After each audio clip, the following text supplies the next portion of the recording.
So hi friends, ఈ episode చూసాక ఎంతమందికి త్రిబుల్ ఆర్ సినిమాలో ఎన్టీఆర్ రామ్ చరణ్ గుర్తుకొచ్చారో వాళ్ళందరూ ఒక్కసారి వీడియోని లైక్ చేయండి. లిటరలీ పవన్ అండ్ కళ్యాణ్ వీళ్ళిద్దరిని చూస్తే నాకైతే వాళ్ళే గుర్తుకొచ్చారండి. Super episode. ఈ సీజన్కి ఇదే the best episode. Next level TRP వచ్చి ఉంటుందండి. అంత బాగుంది ఈ ఎపిసోడ్. వాళ్ళ ఎఫర్ట్స్ ఈ పర్టికులర్ ఎపిసోడ్లో ఎవరి ఎఫర్ట్స్, కళ్యాణ్ ఎఫర్ట్స్ అయినా అలాగే డిమాండ్ పవన్ ఎఫర్ట్స్ అయినా ఇద్దరిని మెచ్చుకోవాల్సిందే. ద వే వాళ్ళిద్దరు డీల్ చేసుకున్న, అంటే వాళ్ళిద్దరు ఆడిన విధానం, ఆడిన తర్వాత వాళ్ళిద్దరు హక్ చేసుకున్న విధానం, దాని తర్వాత డిమాండ్ పవన్ మాట్లాడినవి, ఇవన్నీ కూడా నిజంగా ఎక్సలెంట్. దీంట్లో కూడా నెగిటివ్ వెతికితే వాడు అసలు బిగ్ బాస్ చూడకపోవడమే బెటర్. ఇందులో కూడా కళ్యాణ్ ఇది మిస్టేక్, డిమాండ్ పవన్ ఇది మిస్టేక్ అని వెతికితే మాత్రం వాడు అసలు ఈ సీజన్ చూడకపోవడమే బెటర్. వానికి అసలు బిగ్ బాస్ కోసం ఏం తెలియనట్టే. సో ఇంత మంచి ఎపిసోడ్లో నెగిటివ్స్ నేనైతే ఎతకాలనుకోవాలి. అది కళ్యాణ్ విషయంలోనే, డిమాండ్ పవన్ విషయంలోనే. నాకు ఇద్దరు బాగా నచ్చారు. గెలిచింది కళ్యాణే, అలాగే డిమాండ్ పవన్ కూడా గెలిచాడు. నాకు ఎక్కడ బాగా అనిపించింది అన్న కూడా చెప్తానండి. డిమాండ్ పవన్ ఒక మాట మాట్లాడతారు, ఆ మాట గురించి కూడా చెప్తాను. అలాగే కళ్యాణ్ ఎక్కడ బాగా నచ్చడు కూడా చెప్తానండి. సో వీలైతే పూర్తిగా వీడియో చూడడానికి ప్రయత్నించండి. దానికన్నా ముందు నేను సంజన గారి గురించి ఒక మాట చెప్పదలుచుకున్నా. అలాగే రీతు గురించి కూడా. మీకు ఏ రివ్యూవర్ దీని గురించి చెప్పాడు. ఎందుకు అంటే వాళ్ళకి రీతు నెగిటివ్ పాయింట్స్ మాత్రమే కావాలి తప్ప రీతు ఇచ్చిన స్ట్రాంగ్ కౌంటర్స్ వాళ్ళకి అవసరం లేదు.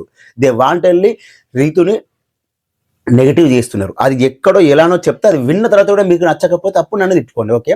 సో రీతు ఏమనింది సంజన గారితో, మీరు బిలో ద బెల్ట్ వెళ్ళి పర్సనల్గా మాట్లాడుతున్నారు, గేమ్ని గేమ్ లాగా చూడట్లేదు అంటే దానికి సంజన గారు ఏమన్నారు, నేను వన్స్ హౌస్లో ఎంట్రీ ఇచ్చిన తర్వాత ప్రతిదీ గేమే, మనం కూర్చుంది నిల్చుంది అన్ని గేమ్ కిందకే కన్సిడర్ చేస్తానంది. దెన్ రీతు ఏమనింది, అలా అయితే ఇమ్మానియల్తోని మీరు పెట్టుకున్న బాండు, ఇట్ మీన్స్ మీ మధ్య ఉన్న బాండు కూడా గేమ్ కోసమే పెట్టుకున్నారా అని అడిగింది. దెన్ ఆమె దగ్గర సమాధానం లేదు. సంజన గారి దగ్గర ఆమె ఏమంటుంది, అది మాకు ఆ ఒక్కటి తప్ప రిమైనింగ్ అంతా గేమ్ అనింది. ఇక్కడ అదే నా క్వశ్చన్ ఏంటంటే, సంజన గారి దగ్గర నాకు నచ్చంది అదే, తనకి రీతు గారి యొక్క బిహేవియర్ నచ్చలేదు. ఇట్స్ గుడ్, నేను దాంట్లో ఏమనట్లా, ఓకే నచ్చలేదు చెప్పాలి, దాంట్లో కూడా తప్పు పట్టట్లేదు. ద వే వర్డ్స్ అనేవి తప్పు. సంజన గారి మాత్రం గేమ్ కోసం ఇమ్మానుయల్తోని కొన్ని గేమ్ స్ట్రాటజీ కోసం మాట్లాడుతుంది రైట్ అయినప్పుడు, మరి రీతుతో ఎందుకు తప్పు అవుతుంది? అక్కడ సంజన దగ్గర సమాధానం లేదు. రీతు చాలా బాగా క్వశ్చన్ చేసింది, బట్ సంజన దగ్గర సమాధానం లేదు. అది లేక ఆ ఒక్కటి వదిలేసి మిగతాదంతా గేమ్ అంటే ఏంటి సంజన? మరి అలాంటి అప్పుడు డిమాండ్ అండ్ రీతు దగ్గర కూడా ఆ బాండింగ్ వదిలేస్తే రిమైనింగ్ అంతా గేమే కదా. మరి అట్లా ఎందుకు చూడట్లేకపోతున్నారు? ఈ పాయింట్ మీకు ఏ రివ్యూవర్ చెప్పడు. సో సంజన గారి విషయం దగ్గరికి వస్తే మాత్రం తనకి బాండింగ్స్ ఉండాలి, అవి తప్ప మిగతా అంతా గేమ్. కానీ రీతు దగ్గరికి వస్తే మాత్రం వాళ్ళ మధ్య బాండింగ్ యొక్క గేమ్ ఎట్లా అవుతుంది? ఇది సంజన గారి దగ్గర నాకు నచ్చట్లేదు.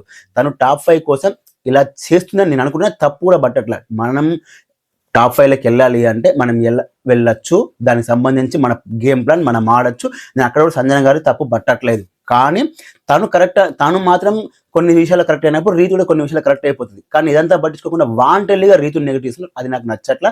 ఇది నేను చెప్పదలుచుకున్న పాయింట్. రీతు సంజన గారు ఇచ్చిన స్ట్రాంగ్ కౌంటర్ ఏంటనేది. సో దెన్ ఇప్పుడు మనం డిమాండ్ పవన్ అండ్ కళ్యాణ్ విషయానికి వద్దామండి. కళ్యాణ్ అండ్ డిమాండ్ పవన్ అబ్బాయి ఏం ఆడారు నిజంగా. అంటే చాలా మంది అనుకుంటున్నారు అంత పెద్ద టాస్క్ ఏం కాదు, ఈజీ టాస్కే, ఈజీగా ఆడచ్చు. అంత లేదు, అంత అస్సలు లేదు. వాళ్ళు కామన్ మ్యాన్ కాబట్టి ఆ మాత్రమే ఆడారు, కానీ సెలబ్రిటీస్ అయితే అస్సలు ఆడలేరు. అసలు టాస్క్ అనేది ఇంపాసిబుల్.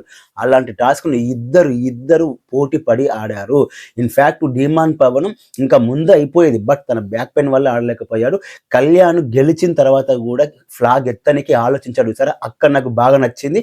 అండ్ కళ్యాణ్ ఫ్లాగ్ ఎత్తిన తర్వాత అక్కడ కూర్చొని కళ్యాణ్ ఏడుస్తున్నాడు, ఇటు ఇమ్మానియల్ ఏడుస్తున్నాడు, ఇటు తనుజ ఏడుస్తుంది, అటు రీతు, ఇటు డిమాండ్ పవన్ కూడా. సరే డిమాండ్ పవన్ని మెడికల్ రూమ్కి రమ్మన్నప్పుడు వెళ్ళే ముందు కళ్యాణ్ దగ్గరికి వెళ్ళి హగ్ చేసుకున్నాడు చూసారా, అది నాకు అక్కడ చాలా బాగా నచ్చింది. లిటరలీ అక్కడ నాకు ఏడుపు వచ్చిందండి. నాకు అంత బాధ అనిపించింది. అరే వీళ్ళు ఇన్ని రోజులు తిట్టుకుంది, వీళ్ళ నామినేషన్ కోసం మాట్లాడుకుంది, వీళ్ళ కొట్టుకుంది, వీళ్ళ అని చెప్పి చాలా బాధ అనిపించింది. వాళ్ళకి తెలియకుండానే వాళ్ళ మధ్య ఒక డిఫరెంట్ బాండింగ్ ఏర్పడింది. అది నిన్నటి ఎపిసోడ్తో ప్రూవ్ అయింది. అండ్ అది కాకుండా డిమాండ్ పవన్ బెడ్ మీద కూర్చొని ఏడుస్తున్నప్పుడు రీతు అంటుంది కదా, ఇంకా ఛాన్స్ ఉంది, టికెట్ ఫినాల్ ఉంది, విన్నర్ నువ్వు అవ్వచ్చు అన్నప్పుడు అక్కడ తను బాధ పడుతూనే ఏమన్నాడు తెలుసా, ఆ ఒక్క మాటతో నాకు డిమాండ్ పవన్ కప్పు గెలిచినట్టే అనిపించింది. అది ఏంటంటే, పోనీలే మనవాడే కదా గెలిచింది, అది గేమ్ స్పిరిట్. వాళ్ళ మధ్య తెలియకుండా ఒక బాండింగ్ ఉంది. నాకు అది నిజంగా మస్తు అనిపించింది. పోనీలే గెలిచింది మనవాడే కదా, సూపర్. అది డిమాండ్ పవన్ యొక్క గోల్డెన్ హార్ట్. నేను ఇక్కడ కళ్యాణ్ తక్కువ చేయట్లేదు, కళ్యాణ్ సూపర్. కళ్యాణ్ కూడా తన ఎఫర్ట్స్ పెట్టాడు, తనే ఆడాలి, తనే చేయాలి అనుకుంటే గెలిచిన వెంటనే వెళ్ళి ఫ్లాగ్ తీసేసి నాకు ఎందుకు ఇదంతా అనుకునేవాడు. బట్ అలా చేయలే, తనకి రిగ్రెటింగ్ గానే ఉంది. ఇలాగ నేను గెలవడం కూడా నాకు నచ్చట్లేదు అనే రిగ్రెటింగ్ మనకు అతని కళ్ళల్లో కనిపిస్తుంది. మనం దాన్ని కూడా తప్పుపడితే అది బ్లైండ్ హేటెడ్ అవుతది. సో ఇక్కడ కళ్యాణ్ సూపర్‌గా ఆడాడు. డీమాన్ పవన్ కూడా సూపర్‌గా ఆడాడు. ఇద్దరు టూ గుడ్. ఈ ఎపిసోడ్‌తోని ఈ సీజన్ హిట్ అయినట్టే. That's it. నిజంగా హిట్ అయిపోయినట్టే. అంత బాగుంది. అంత బాగా ఆడారు. Too good. కొంతమంది ఏమంటున్నారంటే తనుజ సంచాలకుగా ఉంది గదా! డిమాండ్ పవన్ అంత స్ట్రగుల్ అవుతున్నప్పుడు అదేం బజర్ టాస్క్ కాదు గదా! ఆపొచ్చు. గేమ్ పాస్ చేసి అప్పుడు కంటిన్యూ చేయొచ్చు అంటే ఇఫ్ ఇన్ కేస్ నిజంగానే గేమ్‌ని గనుక పాస్ చేసి ఆ తర్వాత డిమాండ్ పవన్ రెస్ట్ తీసుకున్న తర్వాత మళ్ళీ టాస్క్ స్టార్ట్ చేస్తే అది కళ్యాణ్‌కి అన్యాయం చేసినట్టే. Game is game. ఒక గేమ్‌ని పాస్ చేసి మళ్ళీ కంటిన్యూ చేసే రైట్ సంచాలక్ దగ్గర లేదు. ఓకే. అలా చేసుండుంటే డీమాన్ పవన్‌కి ఫేవర్‌గా కళ్యాణ్‌ని కావాలని చెప్పి ఓడించనీకి చేసిందని మళ్ళా పీఆర్ఏ వాళ్ళే తనుజని టార్గెట్ చేసేవాళ్ళు. ఇప్పుడేదో 100 మాటలు చెప్తారు గానీ, అది జరిగిన తర్వాత ఖచ్చితంగా తనుజని టార్గెట్ చేస్తారు. సో, ఈ పర్టిక్యులర్ సినారియోలో తనుజగా యాస్ ఎ సంచాలక ఎలాంటి మిస్టేక్ లేదు. తను గేమ్ కరెక్ట్‌గానే ఆడించింది. అక్కడ స్టాప్ చేయకూడదు. ఏదో ఏ పాయింట్ దొరక్క అక్కడ తనుజ కోసం ఆ మాట చెప్తున్నా గానీ, అక్కడక్కడ గేమ్‌ని పాస్ చేయించాల్సిన అవసరం లేదు. అండ్ ఇంకొకటి ఇమ్మానియేల్ వాళ్ళిద్దరు గెలిచిన తర్వాత ఫ్లాగ్ పట్టుకున్న తర్వాత నా తమ్ముళ్ళు జెమ్స్ అని అడిగారు. మస్త్ అనిపించింది. సూపర్బ్ అనిపించింది. నిజంగానే డీమాన్ పవన్, కళ్యాణ్ జెమ్స్ అండి. ఈ సీజన్‌లో కామన్ మ్యాన్‌గా వచ్చి సూపర్‌గా ఎఫర్ట్స్ ఇచ్చారు.